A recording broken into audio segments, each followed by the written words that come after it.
আসসালামু আলাইকুম প্রাণপ্রিয় ইউটিউবের দর্শক মণ্ডলী, আজকে যে আমলটি আপনাদের সামনে নিয়ে এসেছি সেটি হলো নিমেষেই ব্যথা গায়েব। শরীরের যে কোনো ব্যথা, কঠিন ব্যথা নিমেষেই ব্যথা গায়েব, নির্মূল সেই আমলটির কথা বলছি।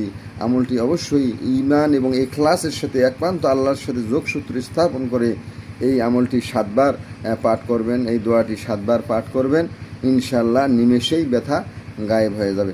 তবে নিয়মটি হলো প্রথমে 3 বার বিসমিল্লাহির রহমানির রহিম পরে আপনি ওই ব্যথাযুক্ত স্থানে মাসেহ করবেন। এরপর আমলটি বা দোয়াটি 7 বার পাঠ করে ওই ব্যথাযুক্ত স্থানে কয়েকবার ইনশাল্লাহ মাসেহ করবেন। ইনশাল্লাহ আপনার যত কঠিন ব্যথাই হোক না কেন গায়েব হয়ে যাবে ইনশাল্লাহ। তবে দোয়াটি প্রথমে বিসমিল্লাহ পরে 3 বার মাসেহ করবেন, এরপরে দোয়াটি পাঠ করবেন, আমলটি করবেন। আউযুবিল্লাহি ওয়া কুদরাতিহি মিন শাররি মা ওয়াজিদ ওয়া হাদিরু।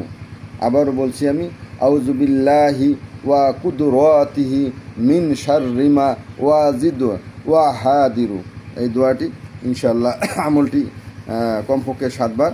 প্রথমে বিসমিল্লাহির রহমানির রহিম 3 বার পরে তারপর দোয়াটি 7 বার ইনশাআল্লাহ পাঠ করবেন। আমলটি 7 বার পাঠ করে ওই জায়গায় মাসেহ করবেন, ইনশাআল্লাহ আপনার ব্যথা নিমেষেই সেরে যাবে। প্রিয় দর্শক মণ্ডলী, সবাই ভালো থাকুন, সুস্থ থাকুন। চ্যানেলটি অবশ্যই সাবস্ক্রাইব করবেন, অবশ্যই শেয়ার করবেন এবং কপি লিঙ্ক করবেন, কমেন্ট দিয়ে আমার পাশেই যুক্ত থাকবেন ইনশাআল্লাহ।